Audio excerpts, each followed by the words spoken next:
Welcome to Next in Tech, an S&P Global Market Intelligence podcast where the world of emerging tech lives. I'm your host, Eric Hanselman, Chief Analyst for Industry and Company Data at S&P Global Market Intelligence. And today, we're going to be talking about the Supercomputing 2025 conference, or SC25 as it's better known, with my guest, Ellie Brown. Ellie, welcome back to the podcast. Perfect. Thank you for having me. It is great to have you here. We had quite the time in St. Louis, where supercomputing was this year. It was quite the event. It was busy. It was my first time in the city, so lots of net new. First time at the conference. It was wonderful. Very exciting, cutting edge stuff. Came back with a ton to talk about and write about, so that's always a bonus. Well, I hadn't been last year in Atlanta, but had been in years back, and I was really struck by the size of the event this year. It was impressive. And what seems to have happened is SC25, or supercomputing in general, has now become the hub of all things, serious computing. And of course, these days that means AI. It means quantum. It means all of the other things that are wrapping around this, and suddenly everybody seemed to want to be there to be part of those conversations. No, I agree. It was funny. There were a lot of carryover players that you would maybe have seen at other conferences in earlier years, but suddenly it was this new hub, this nexus of all of this thought, all of this emerging technology coming in and meeting some of these very classical types of things. I mean, I was excited to see model quantum computers right across an aisle from, like these giant pipes for the cooling methodologies. And it was a fun spread visually for what the compute field looks like. Well, that's a really good point. That juxtaposition of, the data center infrastructure piece, because of course you've got all the big infrastructure players. You've got cooling systems because guess what? When we start dissipating like gigawatts worth of energy in a lot of the AI things, because of course, NVIDIA was there, AWS was there, all of Microsoft was there, all of the major IT players, some of them showing off some of their major compute clusters. And guess what? To get all that heat moved off those systems, you need a lot of plumbing. There's a lot of cooling, whether or not that happens to be regular liquid. It was interesting to see a lot of the two-phase going out there, boiling gas now starting to be one more cooling technology to throw at this. There was just a little bit of everything. Yep. That was the theme of the conference, I think. I mean, officially it was Ignite, but I think that translates into a little bit of everything, right? Well, if you think about the amount of energy that was there, it fortunately nothing did ignite, but but we start thinking about a lot of these next stages in AI. Of course, it was denser, faster, significantly greater energy, but also a lot of this convergence of quantum and a lot of quantum capabilities that were there on the show floor and in the sessions. Yeah, certainly. I mean, that's the reason I got to attend. So there was a huge number of quantum players. Obviously, some of the ones that you see that you had mentioned, so AWS, which does lots in addition to quantum, but a lot of pure play quantum players as well that fit neatly within my coverage area. And so we're talking some of the hardware folks, but also some of the software players like Classique. And a big part of, I think, what was driving that was these industry partnerships that have emerged over the past year. So we're seeing not only these pure play quantum companies, but they have these very formal partnerships and hubs and institutions and agreements with some of these other vendors that are primarily, focused on other things. So an example of that would be NVIDIA, right? And we had a lot of intersection between NVIDIA that was there in their own capacity, but then helping to promote quantum computing and talk about how their work intersects with some of the work being done by these pure play quantum companies. Well, right now, they're a gateway to quantum. They also have a software stack, if you look at the bracket framework. But I think it's interesting you're bringing up what is this maturing ecosystem with quantum? Because it's not just the ability to construct a quantum computer. Of course, you now need software development environments that have to sit around on top of it. You need to ensure that you can enable application builders to actually have tooling that's going to let them leverage quantum capabilities. And of course, NVIDIA wants to be part of that conversation. There's a lively conversation going on about AI helping quantum computing, especially when you think about things like error correction. So they've clearly got a role to play. It seems like they definitely want to be inserted in that conversation as well. Yeah, for sure. And I mean, that's one thing that has kind of been emerging over the past year or so is this idea that in all probability, the compute of the future isn't going to be just quantum, isn't going to be just AI, right? And we're seeing the inklings of that today, that it's this hybrid where different emerging technologies and forms of compute end up helping one another to evolve and to grow. But then even within a workload, trading off and finding this optimal, most efficient way to use these different tools as part of this hybrid computational approach. And so that was one of the big kind of overarching themes was how do we work together, right, across all of these different pieces within this HPC environment, within our legacy, clients and users. How do we take these emerging tools and bring them together to create something net new and net better? And so it's never going to be just one or the other. It's going to be this compilation of everything together, which is a very collaborative and nice and partnership type approach, I feel like. Well, and it sounded like there were a lot of discussions. I mean, on the quantum side, of course, there's the idea that, hey, if you run out of energy with your AI approach, maybe quantum can solve this problem for you with the slightly better energy dynamics. It was also a week in which Meta's lead AI researcher left and was proclaiming that AI was going to hit its limits relatively soon, or that traditional large language models were going to reach their limits soon, and we needed to be branching out into different kinds of modeling capabilities. It really started to get towards that discussion of how do we actually make decisions about which computing problems we solve where, how do we tackle each of these different environments?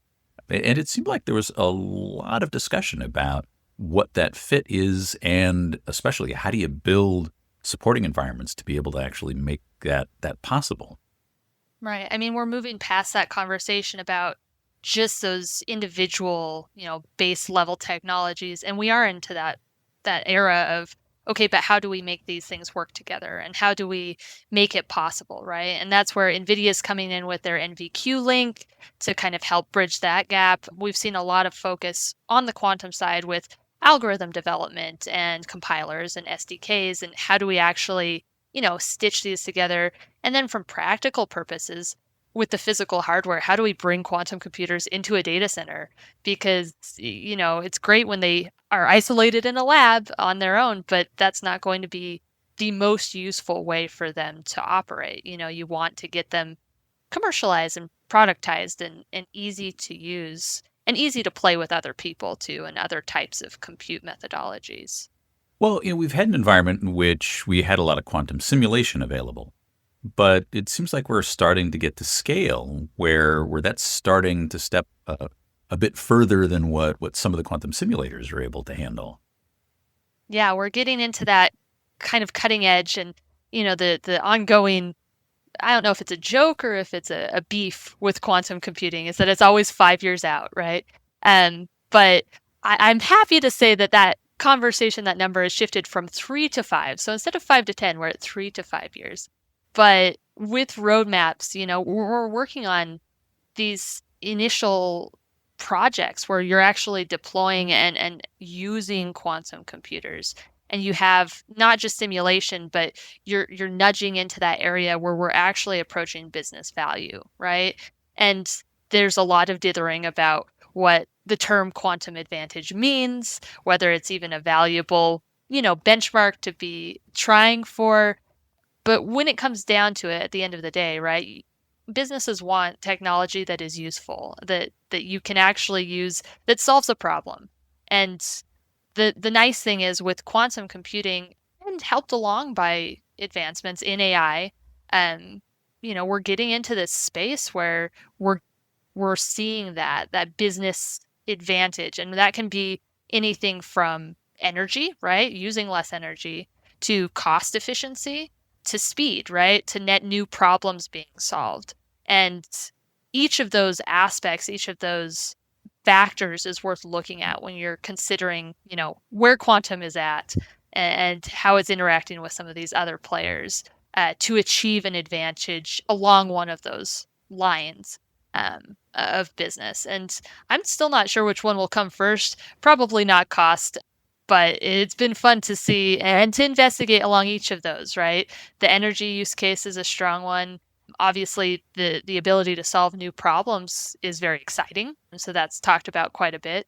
But sometimes the most useful technologies aren't necessarily exciting, they just get the job done. So we'll see in the next couple of years which ones come out on top and end up being that advantage use case for businesses. Well, it really does get back to that question of how, what are the problems we're looking to tackle? I mean, I'm a chemist by schooling. I look at some of the simple quantum approaches that the people are taking to chemical reaction dynamics right now. And fortunately, it's a problem that doesn't take a bunch of qubits, a particularly big quantum computer, to actually really start to address. But we're tackling a lot of problems that you can also do in classical computing, and it's a more elegant way to be able to solve those problems, and some things that are starting to get on that edge of things that are now much more complicated for a classical approach to be able to address. And I know we've seen there's some of the pioneers out there who've taken some of these intermediate measures, or not intermediate's the right phrase, but taking constrained quantum problems in using techniques like quantum annealing, like the D waves of the world, who are starting to solve very specific problems and seem to be getting some reasonable traction in terms of really tackling real world issues. Right. Well, and that's one thing that was also very evident at the event within the quantum corner, where we had all of the different quantum vendors and providers. Is yes, there is quantum computing as an industry, as a field, but within that, right, there's starting to be a big difference between the different types of quantum computers themselves, right? Annealing as a methodology type, right, is just in a different place than some of these other quantum computer types. And even within the types, we're starting to see differentiation between companies, some of which are really going all in on a rack-based approach for data center deployment, some of which are still focused very heavily on that science use case and really fine with having a lab environment and then access through the cloud for researchers. And so that differentiation is a good sign of a maturing market, right? Because it's not just quantum computing. You can't just say quantum and have it mean the same thing. You have to dive deeper and see, okay, but what are we talking about? And then how does that interact with the rest of the space as well? Which has been exciting to see. That hasn't always been as evident as it was, in St. Louis this year, was that differentiation aspect. Well, and being able to get to a point at which we're now getting specialized applications that are looking at specific problem spaces and looking to be able to address them directly. It was interesting also to see some of the newer ideas in terms of other computing options, because we've got AI, we've got quantum approaches, but it was also interesting to see that we're getting a little more mature in terms of some of the photonic approaches that are out there. Yeah, so I was actually very surprised. Obviously, with my quantum background, I came to the event and I saw photonic, and I was like, oh, photonic quantum computers for sure. Not the case. I did a lot of on-the-ground learning about the differences between classical photonic computing and quantum photonic computing. And there were quite a few, to your point, classical optical or photonic computing vendors that, when I learned more about their story, it follows a similar arc to quantum computing as a field. So apparently it's been around for decades, went through these different phases of development and theorization. But with the big push towards AI, the demands for AI workloads on data centers, that energy piece, it's had this really big resurgence over the past year.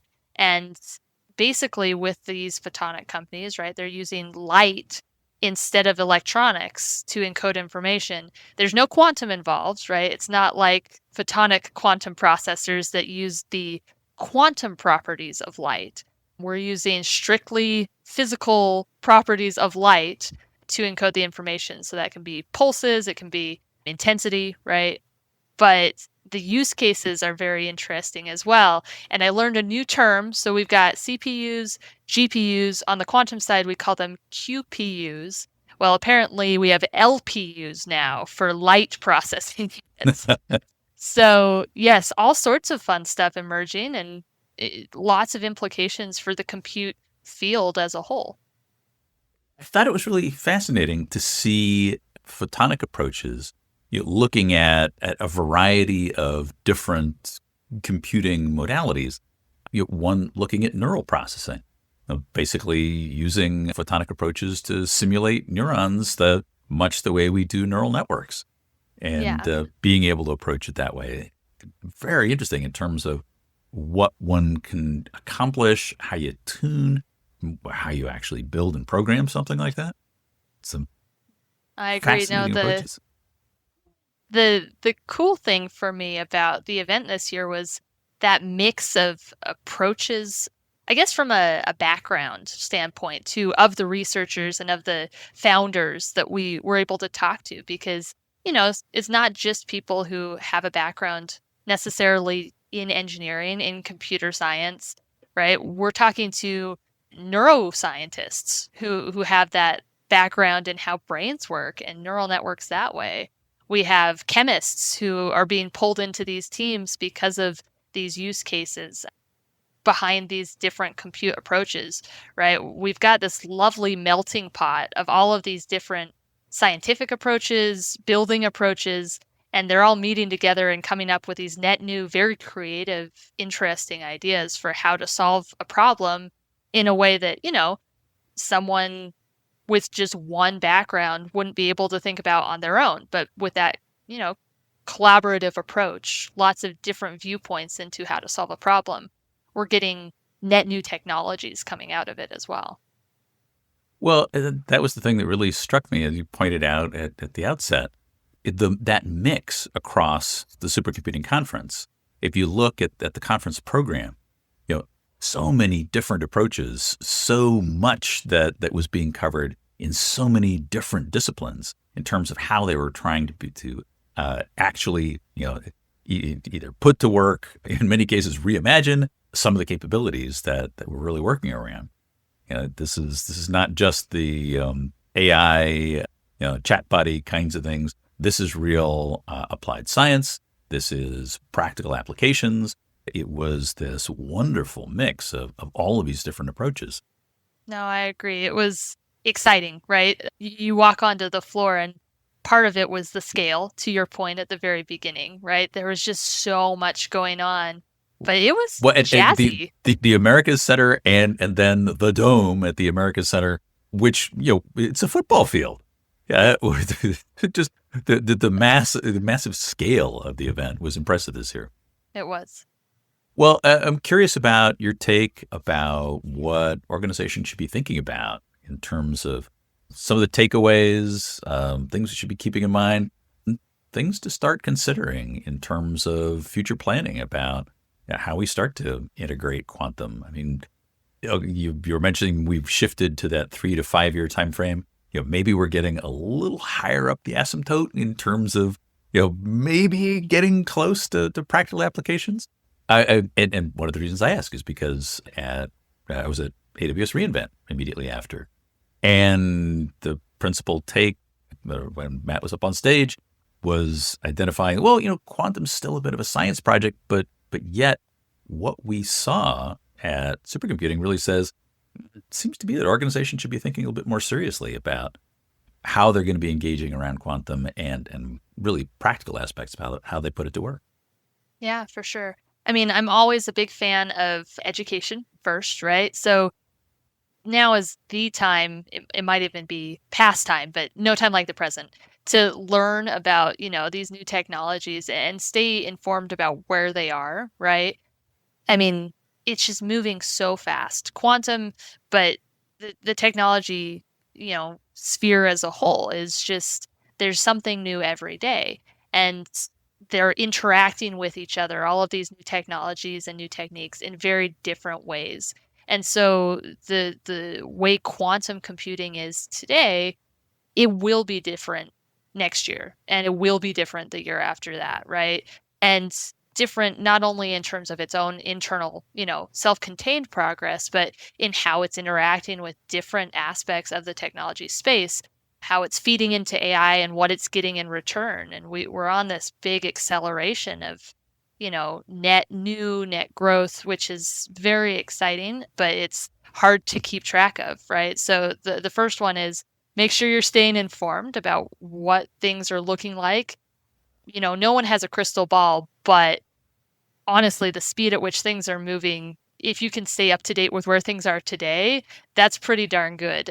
So that's probably the first suggestion. In addition, focusing on like remaining flexible, right? It ties into that speed of adoption, speed of transition. The more flexible your workflows are, the more open to adapting and change, the better, right? Don't lock in on any one technology because you'll regret it, in 3 years, in 5 years, maybe even next week when the next new thing comes out, right? Remaining flexible to allow for that transition and that adaptation over time. So flexibility and curiosity, I think, go hand in hand. And then in terms of deployment, right?